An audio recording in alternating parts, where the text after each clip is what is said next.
evening. Welcome to our second conscious conversation. Last week, we turned the tables on Reverend Clive and had him be our guest. Tonight we're blessed with the presence of Nevin Valentine and Darrell Holdaway, who've shared many of their gifts with our community. Nevin as part and director of Family Ministry, which thrived under her leadership, and Darrell, who is still helping us with all of our video and audio presentations. But tonight we'll be discussing their work as the mentor couple, giving us insight on how to be better communicators in our relationships with other people. One of the things that we hold as a spiritual practice is seeing the Christ in everyone. And so in order to foster better communication, we need some tools to make that happen. So before we get to that, though, I want to open our program tonight with prayer. Thank you, Holy Spirit, for bringing us together this evening as we explore with others of like mind the ideas and thoughts and presence that go into being a conscious individual. So thank you, Holy Spirit, for leading us into this time together. And I also want to start with a poem. This poem is written by Thomas Keating, who was the founder of Contemplative Outreach and reintroduced the contemplative Christian tradition that had been lost over the years. Many of you are familiar with centering prayer. Centering prayer is my practice, and we had many teachings, classes. Some of you may remember a set of old videotapes with Father Keating himself. As he approached the end of his life, he wrote a series of poems that expressed his own spiritual journey, and I want to share that with you tonight. Before being born into the world of time, the silence of pre-existence was all-absorbing. The transition from eternity to time is full of sufferings, fears, and little deaths. But in the transition from death to eternal life, the silence of pre-existence bursts into boundless joy. All that can be manifested emerges from the endless creativity of that which is. But the secret embrace of the source of all creation, with infinite transcendence, can never be revealed. Now let's listen to this song from Daniel Nahmod. Bring it on. Everything new, everything different, everything true. I am ready for my next thing to do. Oh, I know it's gonna be everything new. I'm through crying, I'm through waiting, I'm through hoping against all hope. I'm through longing for something gone that'll never return. I think I finally learned to bring it on. Everything new, everything different, everything true. I am ready for my next thing to do. Oh, I know it's gonna be everything new. I'm through grieving, I'm through dreaming that the life I had is ever coming back. And no more wishing on someone else's star. Oh, that'll never be mine. I think it's time to bring it on. Everything new, everything different, everything true. I am ready for my next thing to do. Oh, I know it's gonna be everything new. And I've survived many times before, broken hearts and slamming doors. I'll be all right, yes I will, once more, just as I did back then. I'm gonna rise again, so bring it on. Everything new, everything different, everything true. I am ready for my next thing to do. Oh, I know it's gonna be everything new. So bring it on. Everything different, everything true.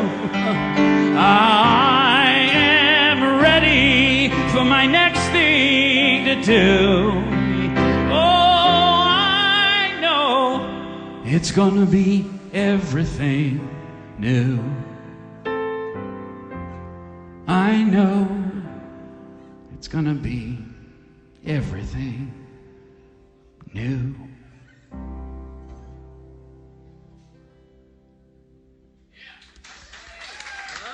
Daniel Nehmar. Wow. Thank you, Daniel. I also want to mention that our silent prayer list has come out for December, and we want to hold all the people in prayer who've requested prayer, either through our website or through filling out a prayer request on Sunday. There's also a place to send me a prayer request in the e-news. So we want to hold everyone in prayer this month. Whenever we pray, we hold these souls in prayer on our prayer list.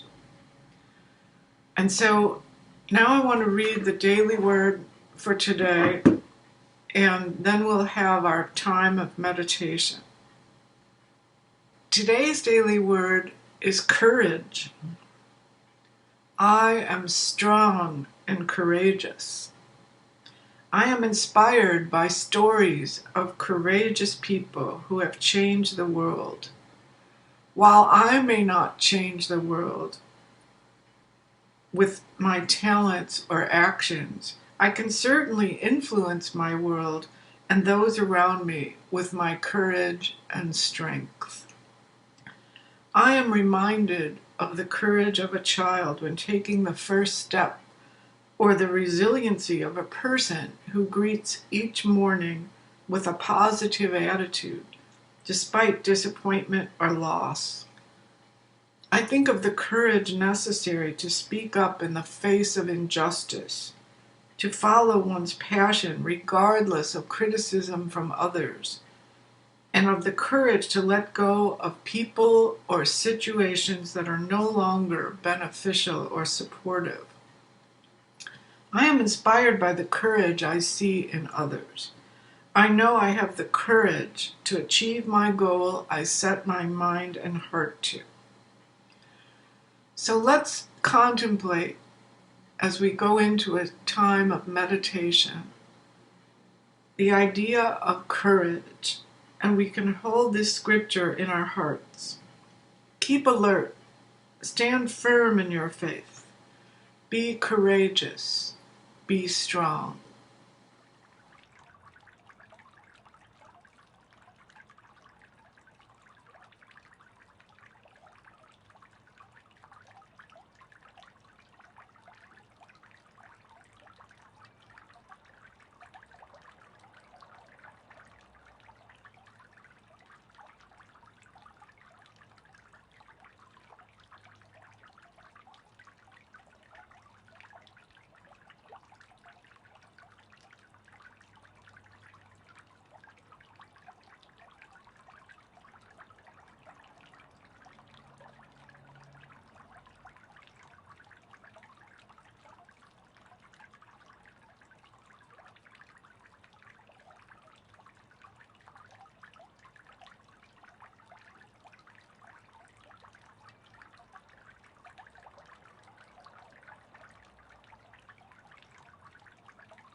Love is my decision. It's up to me to give of my heart. Love is my decision. No one else can tell me to start. And once I decide to change my mind, God will show me how. Love is my decision right here and now. Love is my decision. It's up to me to stand on that bridge. Love is my decision. No one else can make me forgive. And once I decide to change my mind, God will show me how. Love is my decision right here and now.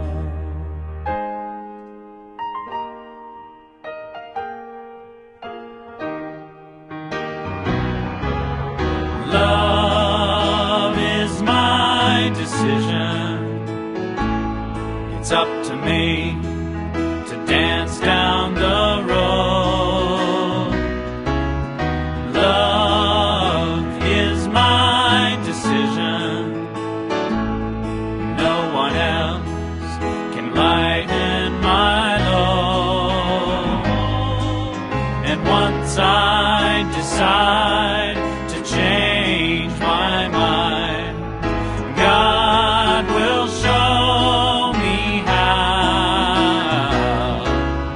Love is my decision right here and now. Love is my decision. It's up to me to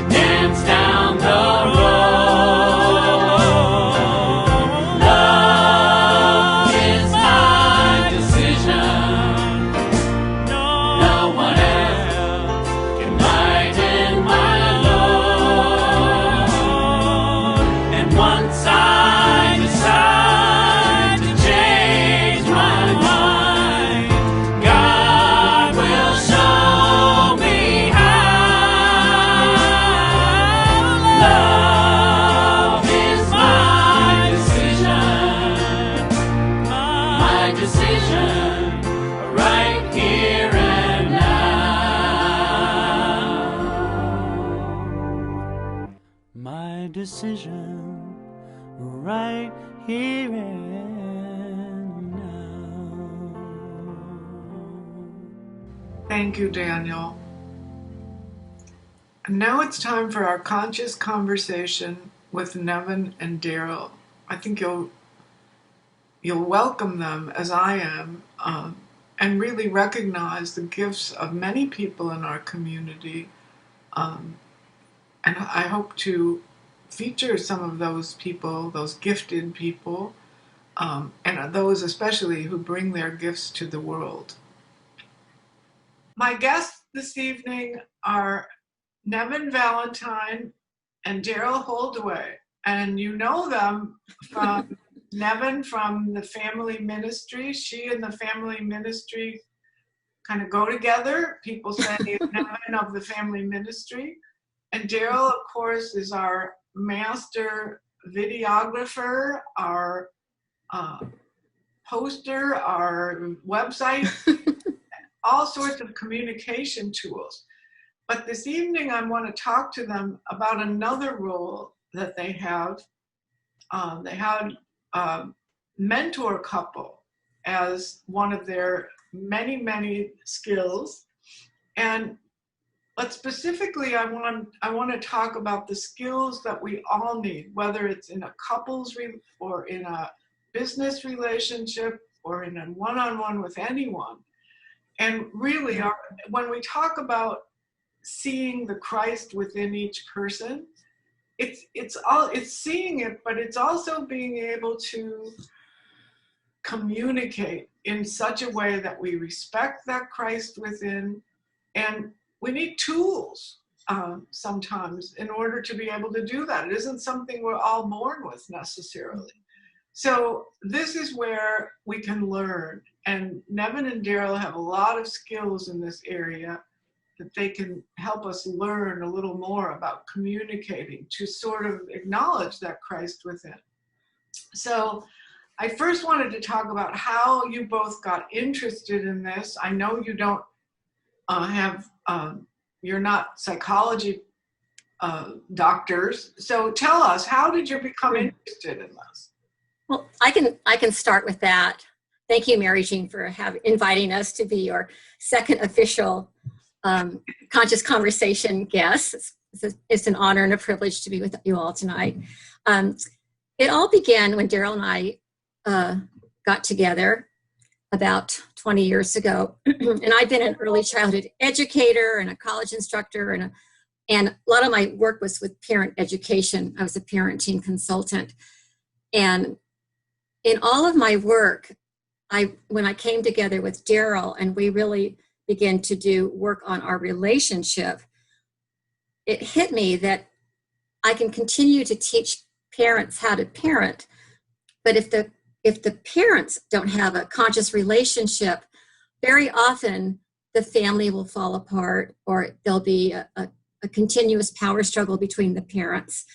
And the image that we have in our work is that eventually the more people who know how to be in a conscious relationship, the more unwounded children will be raised, and the more we'll begin to start healing the issues of the planet, global warming, all the racial injustices, all the different big topics right now. We begin with the family. And so when Darrell and I got together, it became our life work to teach people how to be in a conscious relationship. And we went and we became trained by Harville Hendricks and Helen Hunt, who are the founders of the Imago theory. So is that a good summary, Darrell, of how we came together and the work that we've done? Sure. Let me add a little piece that's more of the folksy part of this whole new beginning for us in careers, because, like Nevin said, she was well suited for this kind of work because she's a master teacher and had been teaching and was a parenting and early childhood expert. So she's very well suited. She's almost a psychologist, but she's not a trained doctor, no. And I, as a video producer and editor, was, well, this is new for me. But we were doing some work on our own relationship. We'd been to some workshops, and we were reading Harville's work and learning more about the imago theory. And it all began for me, Nevin, and I think it was late 2000, maybe 2001, at a conversation we were having with your old friend, and now she's an old friend of mine too, Melinda Anderson. And we're sitting around the table, and she mentioned how our relationship seemed to be so solid, and we were communicating so well, and we were so respectful. And I can say that probably that wasn't always the case with the way I would speak with people, because that's not the way we're brought up. We're brought up to counter and to debate and to be right, and especially in business world and that type of thing. But we had learned to be more respectful in the way we listened to each other, and she noticed that. And after she started kind of quizzing us, and we were giving her some help, and she really seemed to be getting something from that. And I think her and Lon her husband have probably benefited from some of the things that we taught them almost 20 years ago. And that's what sparked me, at least, and I think Nevin too, to take this a little bit further. And so we became trained, first as imago educators with Harville and Helen, and then as relationship coaches. And so we were certified and licensed as relationship coaches back in about 03, 04, I can't remember, quite some time ago. And so it was fairly organic, even though Nevin was primed for this kind of work. It really began by having a good relationship ourselves and saying, oh, we can help others to achieve, some more success in their own relationships. But what I like what you're saying is that you had the intention, but you knew that you needed more than just a good intention. You had to do some work on this, and it wasn't just a question of watching a YouTube video and saying, okay, now I got this. It was really, it sounds like you did some deep work to prepare yourselves for this. We did a 2-year training certification with Relationship Coaching Institute. And we also have done years and years of imago therapy ourselves with Anna Marie Franca, who was our imago therapist back in the early 2000s, early 200s. And that's AD. And we also joined Harville and Helen invited us to become part of 12 couples who formed a nonprofit called Imago Couples International, and we became the co-presidents of that nonprofit to spread the word about how to have a conscious relationship, how to talk to each other so the other is truly heard and felt. Right. So what I'm hoping this evening is that you can explain to us a little bit about imago theory. We know that from what you're saying that we're not going to be experts after we hear this, but it's going to spark something in us maybe to find out more. And obviously this has been a transformative thing in your life. So maybe the same thing will happen tonight, where someone will hear this and find something that they want to carry forward. So tell us more about imago theory. It's very interesting that we've probably heard more than once in our lives, well, you're going to marry your mother, or you're going to marry your father, or you're going to, you're attracted to somebody who's just, and you're going to go through the same process and be just like they were and raise a family and do the same things with your children. And there is some truth to that. The imago theory suggests, and I think it's been proven we work with hundreds of couples, and when they get this piece, and when we first got this piece, it just opened up a whole new world, and we wanted to communicate better. We wanted to see our partner with loving eyes and kinder eyes and really hear what they had to say from their perspective, especially in conflict, which is just growth trying to happen. Sometimes it feels like a battle, but it's really an opportunity. So the imago, it's a Latin term that means image. And so when we are born, and in our early years especially, we begin to form images in our mind. Oftentimes they become subconscious images, but they create a collage of sorts. And it has to do especially with the way we're treated, the way we're given love and loved, and the way we're not receiving love in the way we need it and want it. And it has to do with our early caregivers, generally mother, father, sometimes an older brother, sometimes an uncle or someone special in our household. And the way they treat us starts to create this collage in our mind, which becomes the template for our comfort zone. And as we move forward in the world, we start to look for people that match that template, that fit into that template nicely, because it's familiarity despite the merit, because it's both the good and the bad. It's what we received, and we're going to love looking for people that have that quality, that wonderful, joyful quality that our mom or our dad may have had. But we're also going to seek out that distant quality that perhaps your father was a traveling salesman. You're going to seek out someone who's less available. You see what I'm saying? It's just natural. You're going to feel comfortable. It's going to feel like home. You're going to be with them. And then all of a sudden you're going to wake up someday and go, oh no, I'm going through the same. My father's never there for me. My wife, my whoever is never there for me. We say that. It's not true though, but it's our perception. They trigger those early childhood memories, both the good and the bad. Does that make sense? Yeah, I'm sure you get people that are very resistant to that idea, right? I mean, that's not a pleasant thought, right? And it's not so, it's not that the person we pick necessarily really have those traits, but we project them onto them, or we do unconsciously pick someone who's very much our imago match, someone who reminds us of the best and worst traits of our early caregiver, or we provoke them. We get them to act that way. See there, I knew it. That you're just like my mother was. You're never there for me. Or you're mean. Right.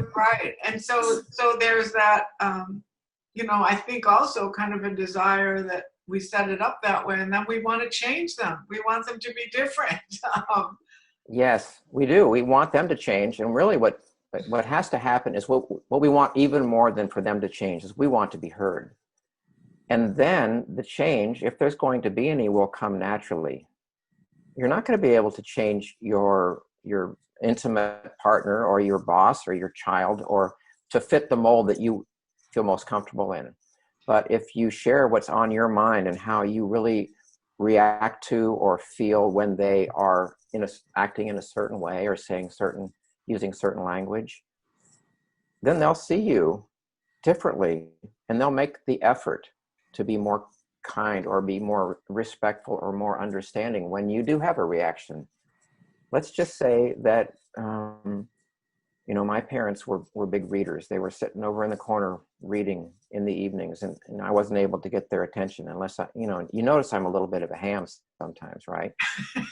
That's how I got their attention. So that's my defensive mechanism, or that's the way I get people to notice me. But beyond that, Nevin is an avid reader, and she will also be very comfortable sitting in her study, reading or just doing some research on any topic you might imagine for hours on end. And I am not able to reach her necessarily. But when she knows that I'm out here wondering what's going on, have I lost her? She'll check in with me. She knows that is, or it used to be, it's not so much anymore because we've worked on this for so long. So that's just a simple example of the way we pick people. Yeah. And the opportunity, Mary Jean, of this imago match is that the reason I'm in my study researching is in part because that was a safe way for me to find a way to be safe in my childhood home when there were shenanigans going on. When it didn't feel safe, I would take my books and a blanket and go to the far reaches of the ranch and read by myself. So that closed down reader, when I realize, can reclaim some lost parts of myself. Because when I stretch and grow and put the book down and become available to Darrell, two things happen. One is I've reclaimed my wholeness. I don't have to be always buried in a book to feel okay. I can grow out of that. And when I'm there for Darrell and say, hey, Darrell, here I am. What do you want to do?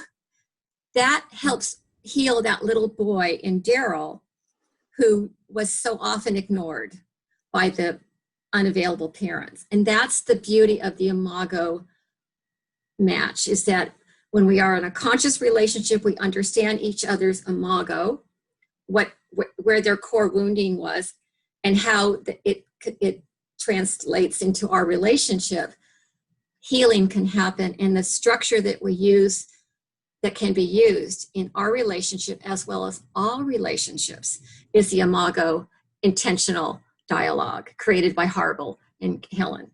So that kind of leads into not only the work that you do of, I'm assuming, getting to the core of this imago, yes. And you begin the intentional dialogue with another person, right?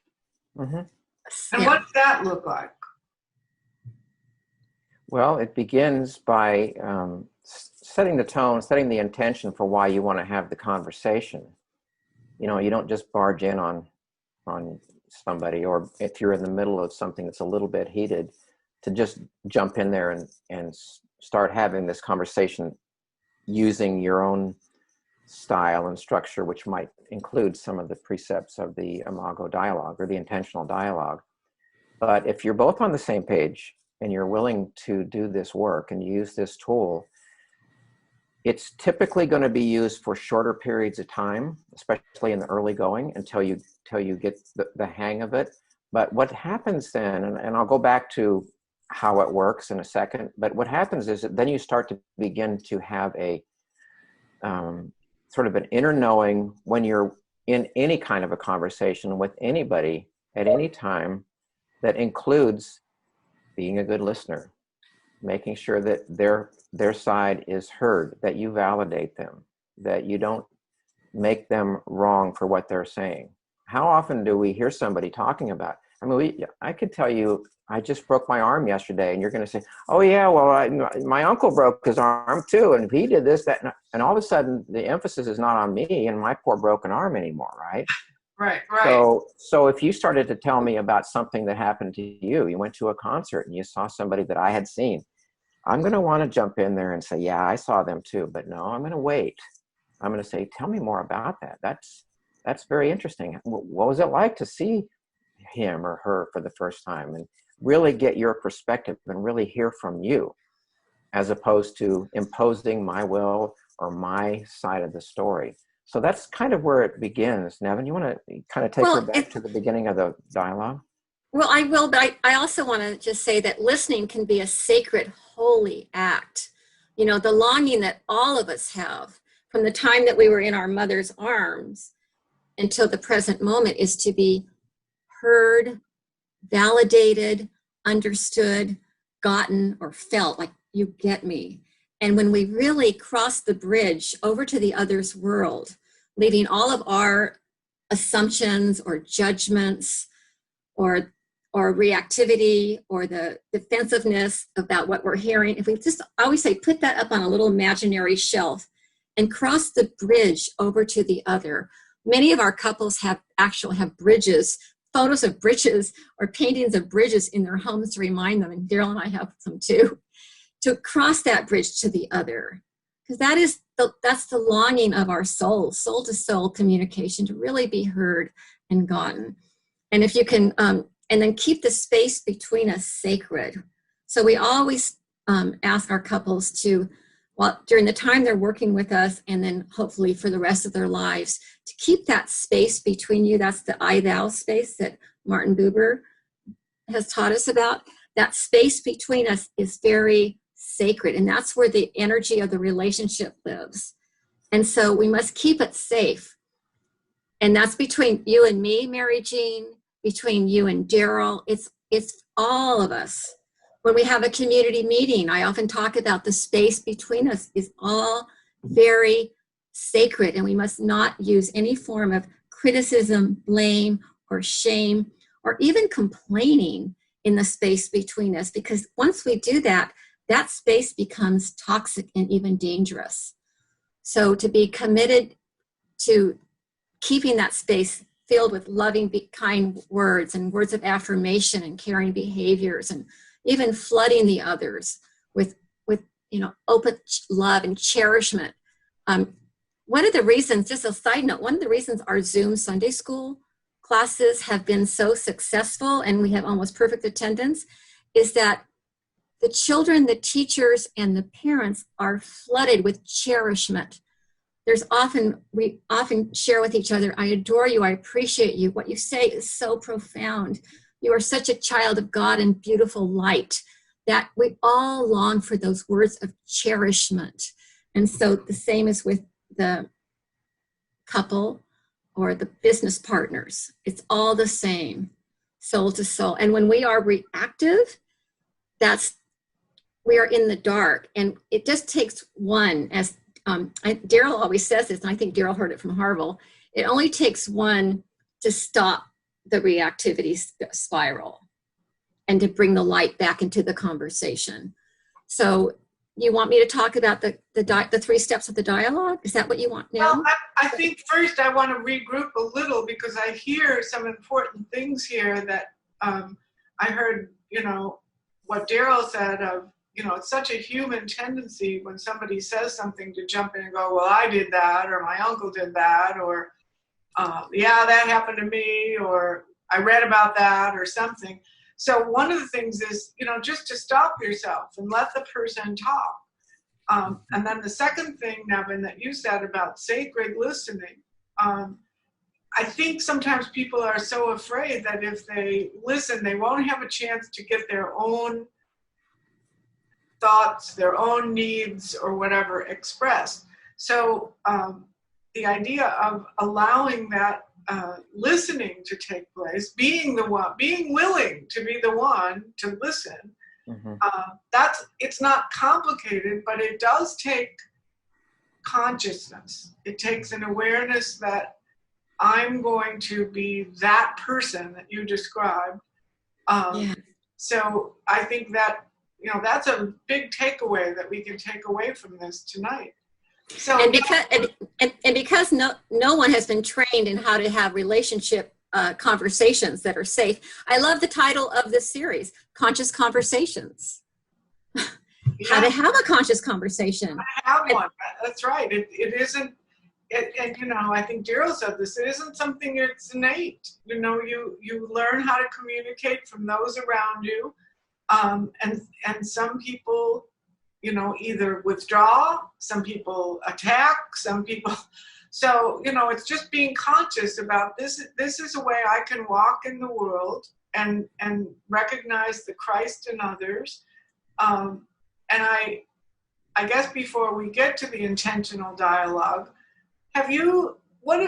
one question that I have is, what do you say to people where the results of this don't turn out the way that they think that it should? In other words, I know if I just listen that such and such will come around to my way of thinking, or well, there you're starting off on the shall we say wrong foot there, because you're looking for them to change right from the get-go. Again, it begins with your intention.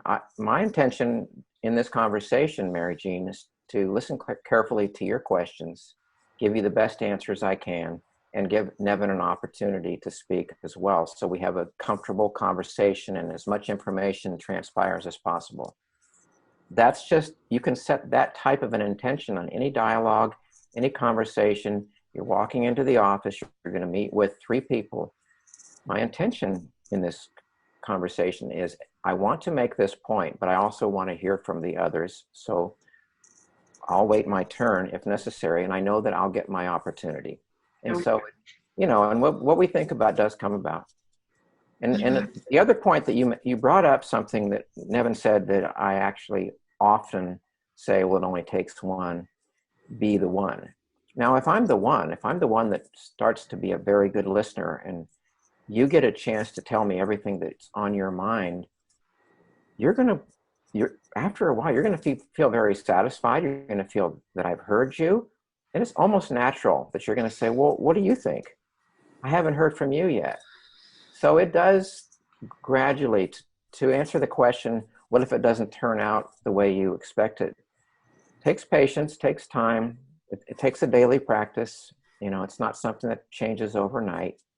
But I just say be the one, and you'll see some results. I'm pretty sure of it. You may not get the point across that you were hoping to get across that first meeting. Be patient. And the intentional dialogue, there's a sender and a receiver.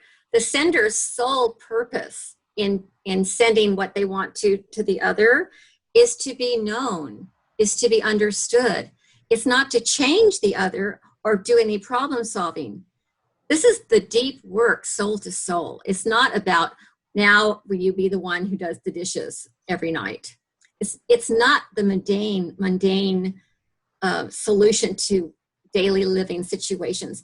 It's to get underneath the layers of our conditioning, our socialization, our limiting beliefs, all the things we've layered upon us, and get to the essence of the Christ within, of who we truly are, and to feel so safe and beloved in our relationship with one another, with you and me, Mary Jean. It's a universal yearning, longing to be affirmed and understood.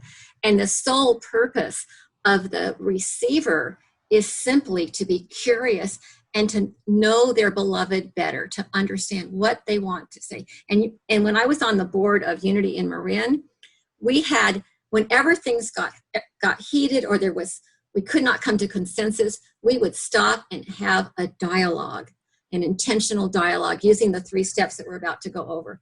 So we've done community circles where we've had community members upset with each other and do the dialogue. We've done this at Unity of Tustin as well as Unity in Marin. Yeah. So it's not just for the special love relationship. It's for all, parent, child, grandmother, child. I mean, we use it with everybody. It's a universal tool that can help us get to the heart of the matter. So I'm going to just tell you the 3 steps. Darrell, do you want to do some and I'll do some? Or I want to point out a word that you just used that I think is key to all of this, and that is safety. So what you want to do in any conversation, in any setting with others, where there's going to be a dialogue or just a business meeting, is to set a safe tone and to let everyone feel that their point of view is valued and they're going to get their opportunity. So safety is what we're trying to establish first and foremost. What was your question, Nevin? I'm going to start. Maybe I'll do one part, you do another part of the 3 steps. I'll just start with the setup. You always, whenever you're having an intentional dialogue, we often ask you to start by, what's your intention for the dialogue? So usually I would say, my intention for having this dialogue with you today, Mary Jean, is for you to know me better, especially around the issue of using the copy machine. And then Mary Jean, to hear me, you will cross the bridge over to my world. You'll put all your thoughts and your judgments and your stories that you make up about the copy machine. That's probably not a good example, but that's kind of a trivial thing. But I think it's a good example, because sometimes, for example, like I could feel like the copy machine is my copy machine, and you don't get to use it except if you ask for my permission or something. Okay, perfect. Okay, or Nevin's always asks me that same question over and over. Can she ever figure it out? And so, but if you come in with that energy, then she'll be timid. She'll never get it figured out. Perfect. Okay, so my intention is to let you know how why the copy machine is important to me and why I need to use it so often. So I just want you to understand me better. So then you cross the bridge, you leave all your Mary Jean isms, whether it's judgments, worrying about how much ink I'm going to use up, and just put that on the imaginary shelf, cross the bridge over to my world, and be curious. So and then you say your intention is to understand you better, Nevin. So my intention in this dialogue is to understand you better. So it's not about solving, fixing. It's just getting to the heart of the matter in a work situation.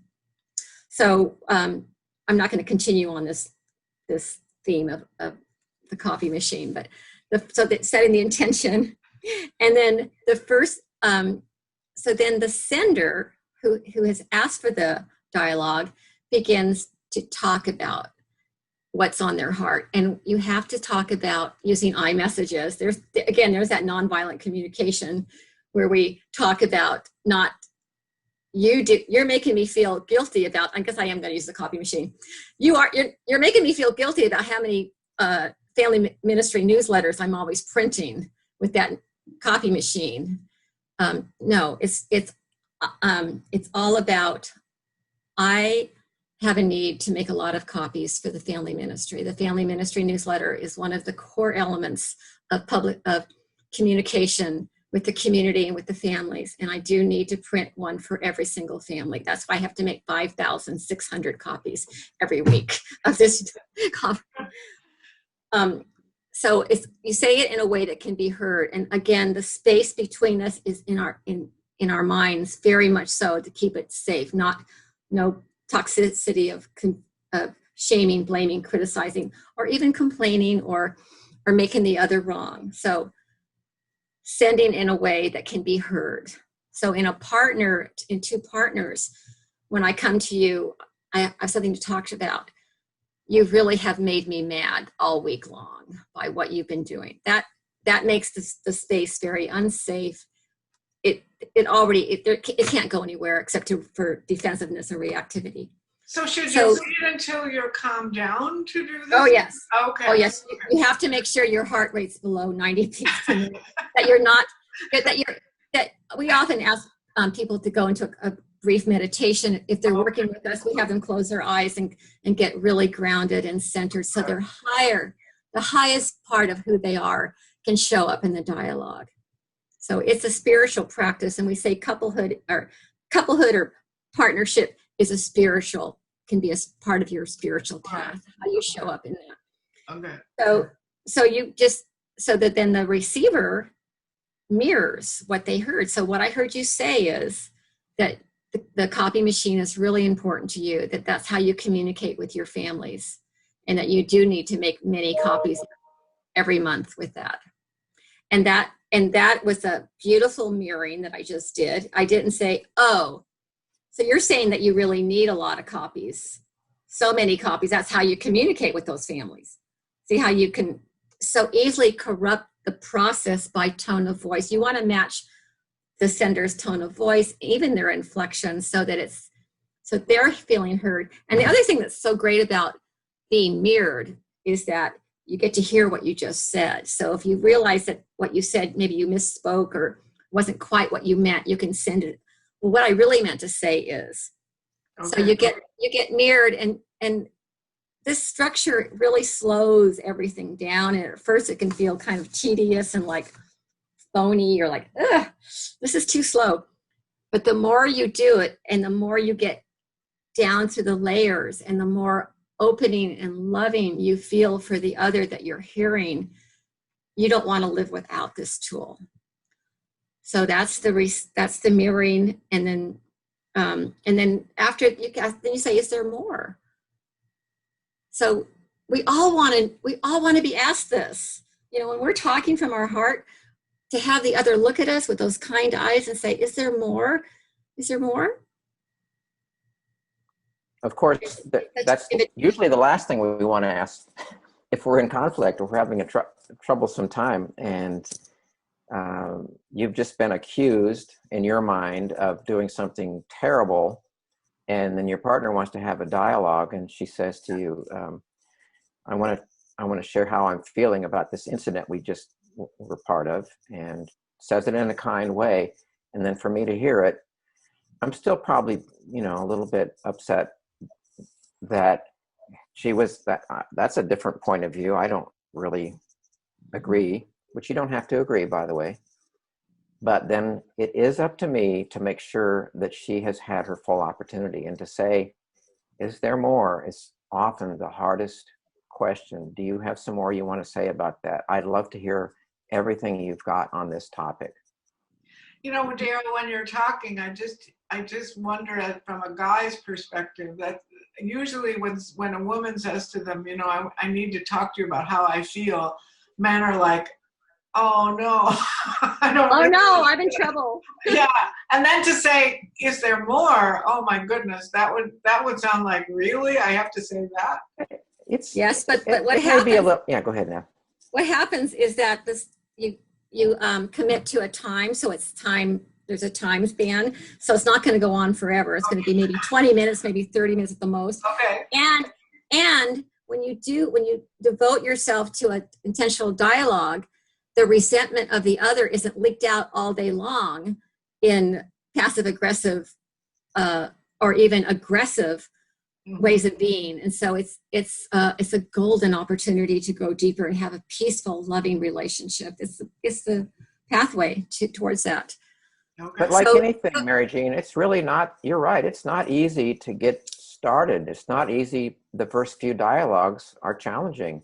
And we still, Nevin and I will still misspeak. We'll make a mistake. We'll say it in a way that isn't easy to hear. And then we'll need to say, okay, let me rephrase that. I'm sorry, I didn't mean to pull you into it that way. Or,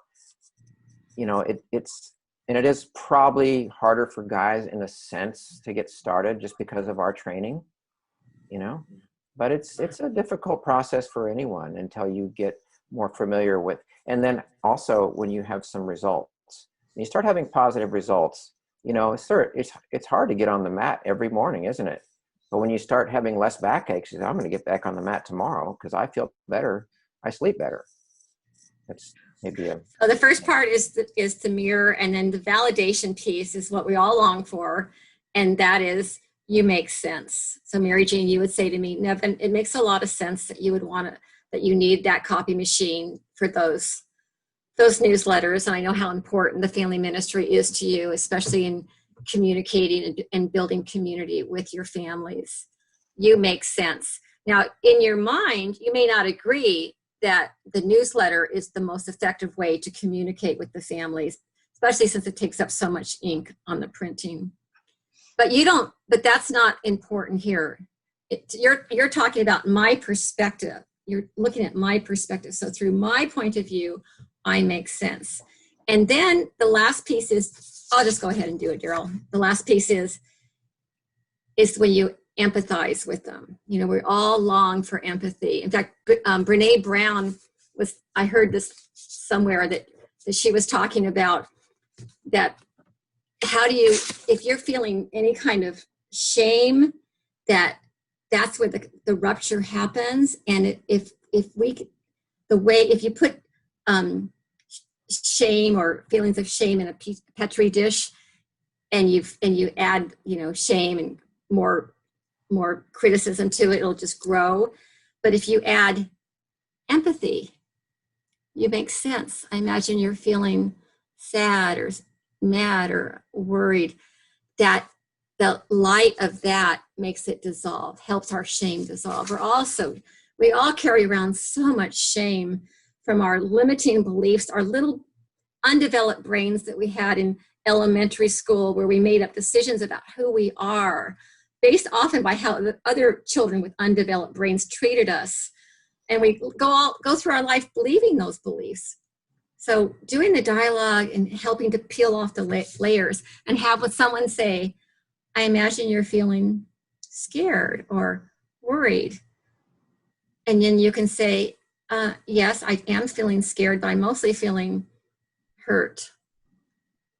And that's the other thing, is that that nonviolent communication has taught a lot of people is that a lot of people will say, I felt disempowered, or I felt ignored. And those are actions that the other is perceived to do to you. So we always say, just replace those words that are thoughts or actions that the other is being perceived with your own feeling: mad, sad, scared, happy, joyful, anxious, your feelings. So those are the 3 steps: mirror, validate, and empathize.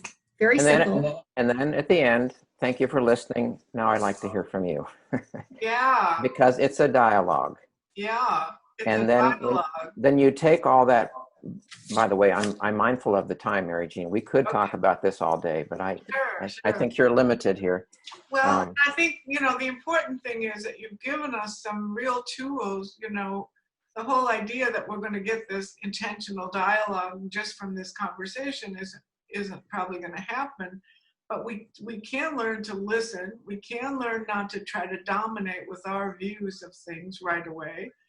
And, I love the idea of the heart center, partly being able to say what your feelings are. A lot of people can't identify what they are feeling. And I know there's a list. We had a list of feelings. Remember that list that we had? Yeah. You would say, well, this is how I feel. And because feelings can be subtle and they can be complicated. So I think this has been a wonderful introduction, and maybe sometime we'll go deeper into intentional dialogue and, even the talk about the imago, which is, it sounds like there's a lot of content there that we could explore more. So thank you both so much. Thank you, Mary Jane. I value so much all of your learning, and I enjoy all this myself, of knowing more about this, because we can all do better in this area, I think. Thank you so much, Mary Jean. This has been so much fun. And I have some copies I need to make. And by the way, there's no problem with the copy machine, so just in case. Thank you. Hey. Thank you, Nevin and Darrell. Really heard a lot of things that we can take away from this. And of course, after a few minutes, we think we want to know more. So maybe we'll have you back sometime so that you can talk more about intentional dialogue and what that looks like. Nevin has demonstrated that, and Darrell too, at some of our meetings where she has modeled what intentional dialogue looks like. And now it's time for our offering affirmation.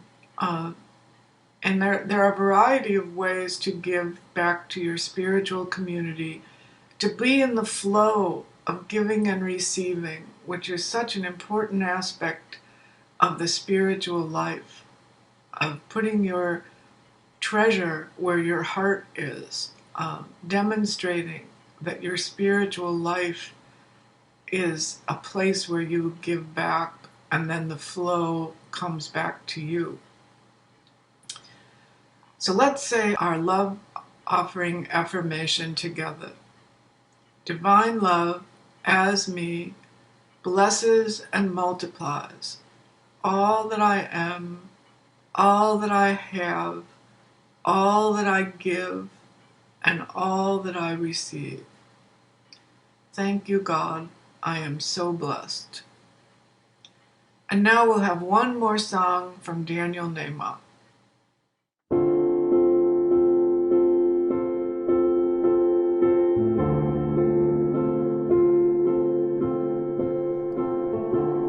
If this is my last song, if this is my final day, if tomorrow I'll be gone, what do I want to say?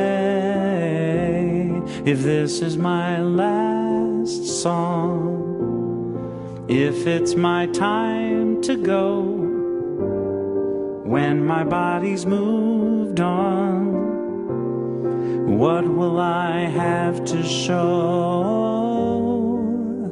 Oh, but fortune and fame, they scatter to the wind. The things that make a name just don't matter in the end. But is the world a little more peaceful? Oceans and skies a little more blue? Is humankind a little bit wiser about the good that we can do? Does the sun shine a little bit brighter where before there was only rain? If so, then I'm glad I came. If these are my last words for all of the earth to hear, if all that I have ever been is about to disappear, if these are my last words, there's nothing that I need to say. I have only tried to serve. It's never been about talking anyway. So much hurt there is to heal, it's hard to understand. All I can hope to feel is that I am doing what I can. Is the world a little more peaceful? Oceans and skies a little more blue? Is humankind a little bit wiser about the good that we can do? Does the sun shine a little bit brighter where before there was only rain? If so, then I'm glad I came. Have I given hope to the hopeless? Has a hungry soul been fed? Has a child stood a little bit taller because of something that I said? Have I left a little kindness? Have I eased a little pain? If so, then I'm glad I came. For that, I'm so glad I came. If this is my last song, what do I leave behind? What do I pass on if I am out of time? Thank you, Daniel. I also want to remind you that this Saturday, Reverend Clive will be offering an online class on keeping a true Advent. It's from 9 to 12 on Saturday. There are a limited number of spaces. There will be some materials that we'll send you when you sign up. And you can go to our website, and we will have a link there for you to be able to join in the class. Or you can email Mary Jean at unitytustin.org. And now as we close our service, we'll say the prayer for protection, which I think of the prayer for protection as the perfect affirmations. It's not necessary to remember a variety of affirmations because we have the prayer for protection that sums it all up. So let's say the prayer for protection. The light of God surrounds us. The love of God enfolds us. The power of God protects us. The presence of God watches over us. Wherever we are, God is, and all is well. Thank you for being with me tonight, and I hope to see you next week on Conscious Conversations.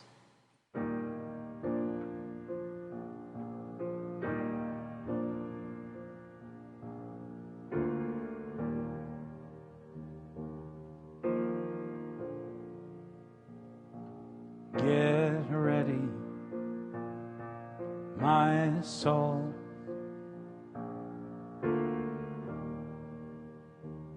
I'm diving in Get ready, my soul.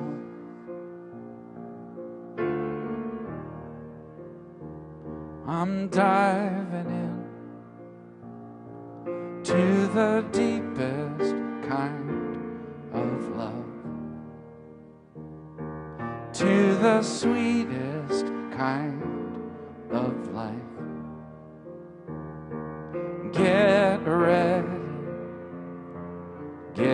ready, my soul.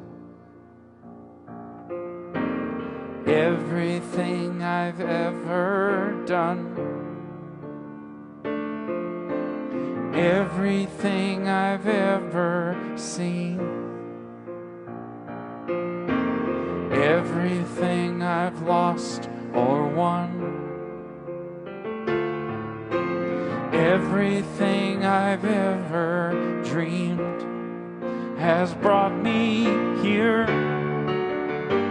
to the present moment, here to a new beginning, here, and I'm seeing life so clearly now. Get ready, my soul.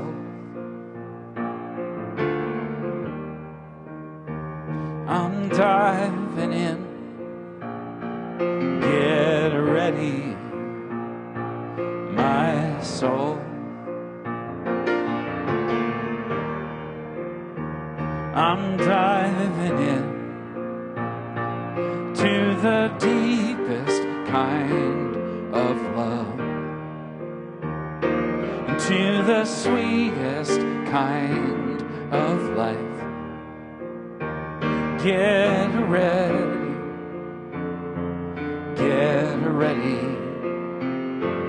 my soul. 'Cause here I go, deeper, deeper, deeper than I've ever been before. Here I go, closer, closer, closer to my sacred source. Here I go, deeper, deeper, deeper than I've ever been before. Here I go, closer, closer, closer to my sacred source.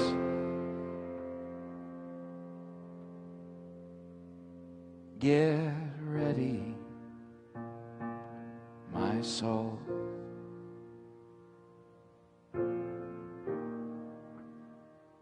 I'm diving in. Get ready, my soul.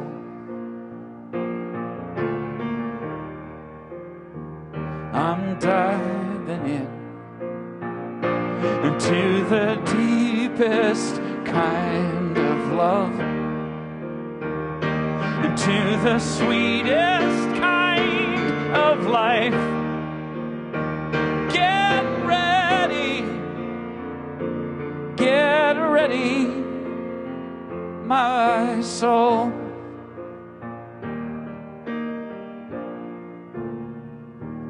Get ready, my soul.